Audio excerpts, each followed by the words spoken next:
Mi nombre es Héctor Zambrano y me corresponden las noticias entre el 2 y el 3 de junio. La primera de ellas trata sobre el acercamiento comercial entre Venezuela y Turquía para luego de la pandemia.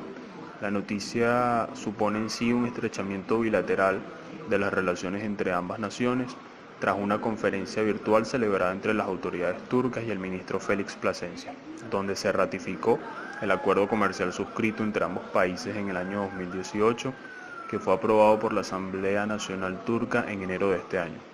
El pasado 2 de junio se reconoció el potencial venezolano en el sector turístico y para el comercio exterior, así como se acordaron condiciones preferenciales a través de un marco jurídico que evite la doble tributación y la evasión fiscal en las relaciones comerciales entre ambos países.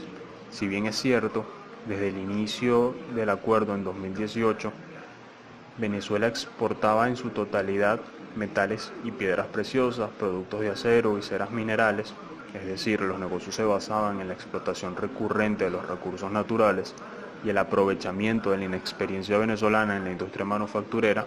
Ahora se añade la posibilidad de una inversión directa en el sector turístico, lo que podría suponer un aporte a la diversificación productiva y comercial de Venezuela. En cuanto a la segunda noticia, perteneciente al 2 de junio, Irán aprobó más de 417 millones para la inversión extranjera. Los departamentos de Industria, Minas y Comercio de Irán aprobaron la entrada a la inversión de 18 proyectos de empresas provenientes de Alemania, Italia, Emiratos Árabes y China. Los recursos serían destinados al sector industrial, con 14 proyectos valuados en 417 millones de dólares. La aprobación de este plan de inversión supone la reactivación iraní en su participación comercial con el bloque europeo, teniendo en cuenta que durante el año 2017 los intercambios comerciales entre Irán y la Unión Europea superaron los 9.000 millones de dólares a través de acuerdos suscritos con compañías del sector automotriz como Renault y Airbus, y que esa relación comercial se haya visto afectada por las presiones del presidente Donald Trump para instar a Irán a cumplir con el acuerdo nuclear de 2015.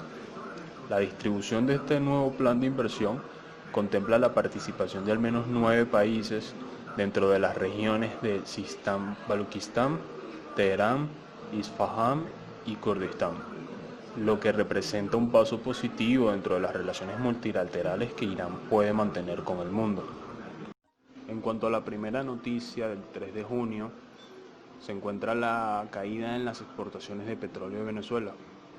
Las operaciones de PDVSA y el conjunto de empresas que pertenecen a la red de refinamiento y exportación del crudo venezolano reportaron las cifras correspondientes a la producción y el comercio del crudo durante el mes pasado, con la cifra exacta de 451.935 barriles diarios, lo que representa una caída del 50% con respecto al promedio presentado al mes anterior y más del 100% con respecto al mismo mes del año anterior, cuando se producían poco más de 1 millón de barriles diarios. Esta cantidad no solo significa una caída porcentual abrumadora en la producción petrolera, sino que también representa una vuelta al año 2003, cuando se exportaban cifras cercanas a la actual. Indiscutiblemente el panorama no es el mismo a medida que se añaden los componentes de la presente crisis y las caídas históricas del precio internacional del crudo. El efecto de esta caída apunta a un recrudecimiento de la crisis con la adicional parálisis del aparato productivo ante la presencia del COVID-19. Y la segunda noticia del 3 de junio trata sobre la iniciativa para reiniciar el mundo después de la pandemia. Esta iniciativa, conocida como The Great Reset, observa el panorama de un mundo post-COVID-19 y plantea el uso que se le pueden dar a las inyecciones y estímulos fiscales de las economías del mundo para dirigirse a una estabilidad más justa, ecológica y más anclada a la tecnología. La iniciativa es presentada por el Foro Económico Mundial y el Príncipe de Gales, que contemplan que las economías de más de 170 países proyectarán aumentos significativos de la deuda, déficit fiscal y por consecuente un aumento del desempleo. Buscan hacerle frente a un escenario que pronostica mayor pobreza y desigualdad social a nivel mundial. Y uno de los enfoques más importantes son los que buscan el ajuste de la industria con bajos niveles de carbono y la aplicación del mercado digital por su amplio campo de crecimiento y rentabilidad. un grupo de riders renuncia a convertirse en asalariados por la libertad y flexibilidad de ser autónomos. En España, al igual que en muchos países en todo el mundo, existe un relativamente nuevo modo de trabajo de repartidor que no es el del típico asalariado repartidor de una compañía determinada. Esta modalidad implica que los repartidores se asocian en torno a aplicaciones tecnológicas que crean convenios con diferentes empresas para prestar el servicio de entrega de sus productos, con la diferencia de que bajo esta modalidad los repartidores trabajan por cuenta propia bajo una figura de autónomos, que deciden cuánto tiempo trabajar y sus ingresos se basan en la cantidad de tiempo y envíos que realicen diariamente. Sin embargo, para muchas asociaciones sindicales y organizaciones políticas, en especial con tendencias económicas socialistas, esta forma de trabajo es considerada una nueva forma de esclavitud que promueve el trabajo precario y la explotación, por lo que han decidido llevar adelante campañas para regularizar estas compañías prestadoras de servicios de entrega, obligándolos a emplear a un salario mínimo mensual, así como contratación del personal y su debida inclusión en la seguridad social y otros beneficios laborales. Pero estas propuestas, más que mejorar las condiciones de trabajo de repartidores, lo que ocasionaría sería el daño, el desplazamiento de estas figuras y desmejorar sus niveles de ingresos, pues ya no existiría esa independencia para trabajar libremente y generar ingresos autónomos basados en la cantidad de trabajo realizado diariamente. Queda en evidencia una vez más que la intromisión del Estado en las actividades económicas voluntarias, lejos de ayudar, lo que hacen es entorpecer y desgastar las relaciones, especialmente si se hacen desde una perspectiva económica cercana a aquellas que promueven la centralización de las actividades económicas y que satanizan los emprendimientos privados, como lo hace el socialismo. Los repartidores, así como el resto de empleados en todo el país, deberían tener derecho a negociar las condiciones y gozar libremente del fruto de su trabajo. El Banco Central Europeo anticipa una caída del Producto Interno Bruto de hasta el 12.6% en 2020 si hay una segunda ola de contagios. El Banco Central Europeo se ha generado ya varios escenarios macroeconómicos para este año y los próximos en venir. El tema central, por supuesto, está en el Producto Interno Bruto y cifras como la inflación y el desempleo. La economía europea ya se encontraba frágil. Ya apenas había logrado crecer un 0.9% el año pasado. Fue bastante golpeada por la pandemia del coronavirus, que obligó a sus principales economías a tomar medidas drásticas de confinamiento, para la cual no estaban preparados. La pandemia generó una crisis económica que afectó negativamente el PIB y que desde el Banco Central Europeo manejan varios escenarios, todos negativos. En el mejor de los casos, la caída del PIB para este año se limitaría al 5.9% y una recuperación del 5.8% en 2020, creciendo un 2.2% en el 2021. Pero el peor escenario prevé una caída del 12.6% y una recuperación de apenas 3.3% en el año 2020 y luego en el 2021 un crecimiento de 3.1%. Incoming information confirms that the euro area economy is experiencing an unprecedented contraction. El factor determinante en la recuperación o en la recesión sigue siendo el manejo de la pandemia, pues si surge un nuevo brote que no logre ser controlado por las autoridades sanitarias de los países europeos, se tendría que volver a tomar medidas drásticas que, si bien no generarían un impacto negativo tan fuerte como el inicial, impedirían una rápida recuperación de la economía y además incidiría en la subida del desempleo en la región, que se encuentra actualmente en el 9%, y la inestabilidad de la inflación, que se encuentra muy por debajo del 2% recomendable como estable. El reto que presenta Europa es lograr que sus economías logren activarse rápidamente y puedan producir, mientras que al mismo tiempo sus autoridades sanitarias y la ciudadanía logren contener el avance del virus para así evitar un nuevo brote que destruiría todos los esfuerzos por salir de la recesión económica. Coronavirus y economía. ¿Por qué las bolsas siguen subiendo en medio de la crisis por la pandemia? Si queremos conocer el futuro de una economía, debemos mirar a los índices bursátiles. pues suelen actuar basándose en predicciones en plazos de 6 meses o un año. La pandemia del coronavirus de Wuhan generó una crisis económica sin precedentes, que llevaron al colapso de varios indicadores y a la recesión de varias economías. Los análisis que hicieron los indicadores dieron como consecuencia la caída de todas las bolsas del mundo a niveles desgarradores. Pero terminando el primer semestre y comenzando el segundo semestre del año 2020, los índices bursátiles han mostrado una recuperación sostenida, lo que significa entonces que avisoran escenarios favorables para las economías al finalizar este año y mucho mejor para el próximo año. Todo esto puede estar dándose por el manejo que han hecho los países más poderosos por encontrar una solución a la pandemia, bien sea desde una vacuna o desde medicamentos paliativos para neutralizar el virus. También está el factor de que los bancos centrales han decidido inyectar dinero a las grandes empresas para que éstas no se vean obligadas a quebrar, por lo que no se espera ya una catástrofe económica. El riesgo en medio de una pandemia es el surgimiento de nuevos brotes y una segunda ola masiva de contagios, sobre todo si la reacción de los países vuelve a ser el confinamiento generalizado. Si existiera este riesgo, lo sabríamos de inmediato a través de los índices bursátiles. Cae sorpresivamente el desempleo en Estados Unidos. ¿Comenzó la recuperación económica post-coronavirus? En el país más afectado en números netos por la pandemia del coronavirus, mejor conocido como COVID-19, se registró una leve recuperación en el sector laboral. Y es que después de 2 duros meses entre marzo y abril, cuando la población desempleada aumentó significativamente desde el 3.5% que se registraba en febrero a la alarmante cifra del 14.7% de desempleados, esto debido a la pandemia que vivimos actualmente y a los diferentes planes de confinamiento que se aplicaron en los Estados Unidos, que afectaron de forma negativa al sector laboral, especialmente a aquellos empleos de bajo nivel o incluso profesionales de empresas que dejaron de producir dinero suficiente. Sin embargo, los indicadores del mes de mayo arrojaron una recuperación y la cifra de desempleados disminuyó al 13.3% en mayo.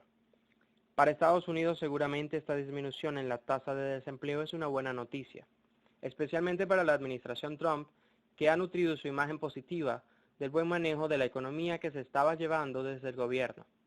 Si bien es una recuperación tímida, sigue siendo un motivo de celebración. Ciertamente existe una recuperación en uno de los indicadores macroeconómicos más importantes, pero esto es debido al fin del confinamiento y al reinicio de actividades en varios estados, que ha permitido que comercios y negocios abrieran sus puertas nuevamente, y es que de hecho esta disminución de cifras de desempleados se debe a un repunte en el sector servicios. Más allá de cantar victoria o decir que lo peor quedó atrás, habría que tener cautela antes de celebrar, pues si la mitad de las personas que acaban de regresar al mercado laboral trabajan en restaurantes y hostelería, podrían quedar nuevamente desempleados si ocurre un nuevo brote del virus que obligue a los países a cerrar nuevamente sus economías, ya que vemos que lo más peligroso de la pandemia es el daño económico que se genera por las medidas tomadas en respuesta a la presencia del virus. 4% de toda la liquidez monetaria de Venezuela pasó por local bitcoins en mayo. Las criptomonedas surgieron como una alternativa para el dinero fiat, que al no ser regulado directamente por un Estado permite evitar que estrategias como el aumento de liquidez que aplican algunos bancos públicos puedan poner en riesgo el valor de sus ahorros en esta moneda, por lo cual estas personas recurren a medios alternativos como las criptomonedas. La situación de los venezolanos con respecto al bolívar se convierte en un escenario perfecto para el empleo de instrumentos de intercambio como el Bitcoin. El valor de esta moneda depende única y exclusivamente de la oferta y de la demanda de la misma, por lo que los venezolanos la ven como una manera de mantener el valor real de sus ingresos. Incluso suelen usarla como inversión aplicando estrategias de trading para intentar predecir el comportamiento y sus tendencias a la alza y a la baja para obtener mayores ingresos. Este sistema de intercambios es uno de los más populares en nuestro país. Sin embargo, existen otras plataformas con la misma dinámica, por lo que se puede decir que más del 4% de la liquidez monetaria está reflejada en las criptomonedas. Venezuela insta a la OPEP a afianzar mercado energético global. Como es sabido, la OPEP no controla directamente los precios del petróleo, pero esto no significa que no tenga influencia sobre el mismo. Regularmente se hacen conferencias para ejercer medidas de control de producción del crudo sobre los países suscritos a esta organización. De este modo, se puede influenciar la oferta disminuyéndola o aumentándola para mover a otros estados no alineados con OPEP del mercado o aumentar el precio de este recurso a su conveniencia. En esta oportunidad se acordó la reducción de la producción para buscar el alza de los precios por barril. Además de esto, se reiteró a los productores que no redujeron su producción a ajustarla para equilibrar la cuota fijada. A Venezuela siempre le va a convenir el alza de los precios del petróleo debido a que es la base y único pilar sólido de su economía, marcada por una mala administración de sus recursos. Sin embargo, esta medida puede ser contraproducente debido a que, al existir una demanda mayor a la producida, estos estados necesitados pueden ser abastecidos por otros productores como Estados Unidos, el cual no dudará en abastecer y quedarse con dicho cliente. Gasolina en Venezuela aumentó 8.333.332% en plena cuarentena por COVID-19. Hay que aceptar que esta subida de los precios de la gasolina no está del todo mal, debido a que las pérdidas anuales de nuestro país por regalarnos este combustible eran catastróficas. Pero por otra parte, esto no garantiza que la situación vaya a mejorar. Hemos visto cómo el mal uso de los recursos por parte del Estado marca día a día la destrucción de la economía de todos los venezolanos. También hay cosas que no han explicado, tal y como lo reseña este artículo al referirse a la ley de PDVSA que le concede el control total de todas las transacciones petroleras dentro del país. Es decir, las medidas tomadas podrían estar en contra de esta ley debido a que no se sabe cómo estos 200 surtidores de gasolina a precio internacional adquieren este combustible y al importarlo estarían despojando a PDVSA de su monopolio en el país. Cabe destacar que en caso de efectuar un cambio en la ley de reordenamiento del mercado interno de combustibles líquidos sería responsabilidad de la Asamblea Nacional. Gobierno exonera los impuestos para la importación y venta de combustibles. Este artículo complementa al anterior. Estas propuestas suponen el consentimiento a la importación de combustibles debido a la incapacidad de Venezuela de surtir su propio territorio. Este artículo deja dos vertientes principales. La primera es que repone el abastecimiento de gasolina en el territorio nacional, aunque a un precio mayor. Sin embargo, esta propuesta podría despertar el interés en proveedores internacionales, lo que facilita la importación de estos surtidores a precio internacional regados en Venezuela. La segunda es que supone la incapacidad de nuestro país de un nuevo inicio, una nueva situación que me permito detallar con todos ustedes a esta hora y compartir con toda la familia venezolana esta historia maravillosa. Y digo 8 de junio de 2020. Arabia Saudita pondrá fin a recortes voluntarios de producción petrolera. La región del Golfo Pérsico siempre ha sido una región de constante conflicto, en donde las crisis geopolíticas han puesto en peligro el comercio internacional, pero estas crisis se han intensificado en los últimos años. Una prueba de ello es la guerra en Siria, la guerra en Yemen, la crisis diplomática entre Arabia Saudita y Qatar y recientemente la pandemia provocada por el SARS-CoV-19. Y recientemente el conflicto y la disputa por los precios del petróleo entre Arabia Saudita como miembro de la OPEP y Rusia. Ambas naciones se enfrascaron en una disputa petrolera en donde ambas aumentaron su producción de petróleo al máximo, debido a que Rusia no se quiso pegar al acuerdo propuesto por Arabia Saudita en el grupo OPEP Plus, lo que provocó que Arabia Saudita le quisiera convencer por las malas, en donde Arabia Saudita decidió aumentar su producción de petróleo, inundando el mercado petrolero con su crudo. El exceso de oferta, la falta de demanda provocada por el coronavirus, provocó que los precios del petróleo cayeran a mínimos históricos.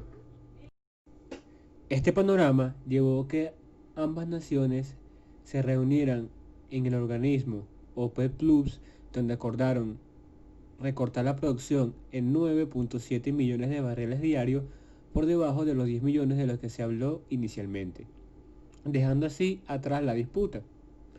Arabia Saudita sabe que estas disputas no le generan beneficio y es necesario pegarse al pacto que se llevó a cabo en la OPEP Plus, debido a que Arabia Saudita es la que más daño podría sufrir si no se estabilizan los precios petroleros, dado que la economía de Arabia Saudita está basada casi por completo en el petróleo. Caracas, 8 de junio de 2020. Caen los precios del petróleo en un 3%. El mercado petrolero mundial venía recuperando poco a poco sus precios, en donde el crudo Brent venía con una racha de 7 días de ganancias. El referencial cayó 1.50 dólares, es decir, un 3,6%, quedando así en 40.80 dólares por barril. El crudo WTI de Estados Unidos, por su parte, bajó 1.36 dólares, es decir, un 3.4%, quedando así en 38.19 dólares por barril. Por otra parte, la OPEP+ decidió extender el acuerdo de recortes con el objetivo de retirar el 10% de la oferta del mercado mundial. Sin embargo, las monarquías petroleras del Golfo Pérsico están renuentes en seguir recortando su producción de crudo, y esto es debido a que a pesar de que estos países quieran seguir recortando, no pueden, dado que sus ingresos dependen específicamente en dos sectores, el turismo y el petróleo, y con la pandemia provocada por el coronavirus, ambos sectores están gravemente afectados. Además, existe un factor, y es que los productores de esquistos de Estados Unidos están reabriendo sus pozos, amenazando en tomar el mercado de los árabes. Les informó Osvaldo Ortiz.